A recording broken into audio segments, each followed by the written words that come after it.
Hey, so each year I am approached by new assistant principals asking what the secret is to success. How do they find effectiveness in the midst of all of the chaos? So let me tell you, number one, the job is not easy.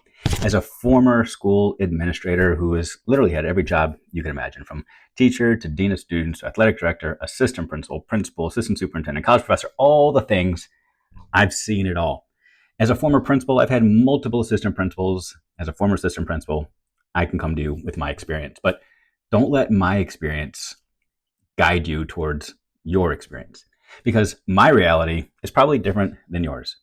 If I could give you one singular piece of advice on how to find success as a new administrator, especially as a new assistant principal, it would be find role clarity. Figure out what you're supposed to be doing. I know that sounds simple, but let me tell you how complex it is. In large systems, it's not rare that the assistant principals were chosen by district administrators, not building principals. There's a very real chance that your building principal didn't have a say in selecting you as an assistant principal. It's a very real possibility that their idea for what you should be doing is very different than what the district had in mind and possibly what you had in mind. So let me give you some statistics. Because I'm a former researcher, I've written many articles and books about the assistant principalship and done tons of research, interviews, surveys, studies. Here's what we know. The assistant principal position is the only position in the entire educational hierarchy that's seen as a stepping stone position. Every other position, from teacher to principal, director, superintendent, is seen as a foundational level, meaning once you enter it, you can see yourself staying there. The assistant principalship is the only position perceived by the majority to be a stepping stone, both a majority of those people in the position and a majority of people outside of that position.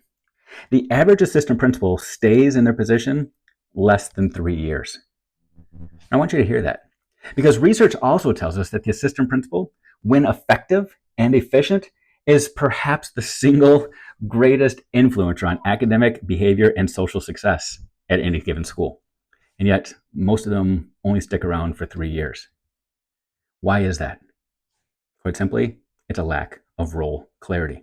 See, what happens in a lot of schools, in a lot of districts, is the assistant principal walks into their school and they have in their mind a vision for what they're going to be doing.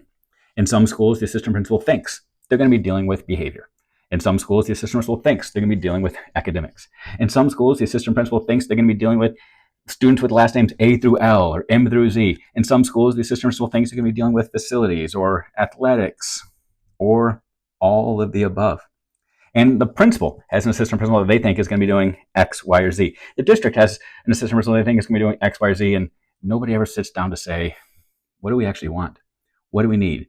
What are your gifts? What are your talents? What are the needs of the system in the organization? The Mihai Csikszentmihalyi, say that 3 times fast. Mihai Csikszentmihalyi is a researcher that gave us the concept of flow.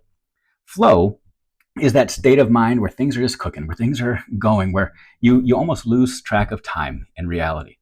Flow is what happens when experience meets expediency meets excellence. When you have the experience and you've got the excellence and you're able to do things efficiently and with expediency, you enter a state of flow. But flow takes time. And the reality is most assistant principals don't ever reach a state of flow in their jobs, meaning they never actually reach that state of excellence, efficiency, expediency, because they're constantly moving on to the next thing.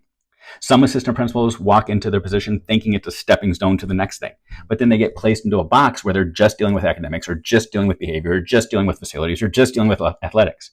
And then eventually they walk into a principalship and they don't know how to handle a budget. They don't know how to handle people. They don't know how to create an entire schedule and systems, and they've lost sight. When you walk into the assistant principalship, the best thing you can do is seek clarity. Be very real, be honest. Say, here are my gifts. Here are my talents. Here's what I can already do and what I can bring to the table and how I can fill a gap in this system. And here's what I see for the future. Here's where I want to be challenged. Here's where I want to learn. Here's where I want to grow.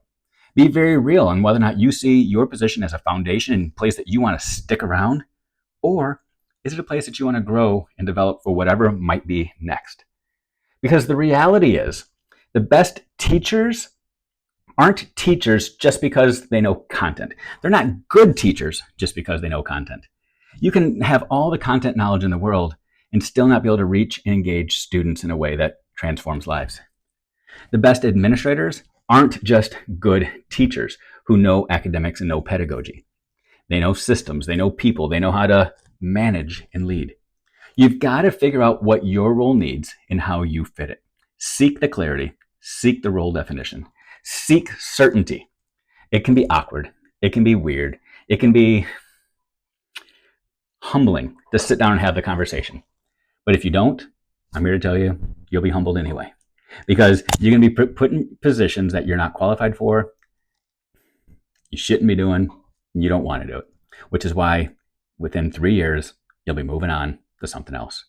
If you really want to be transformative, if you really want to make an impact, you've got to find a way to gain certainty and clarity.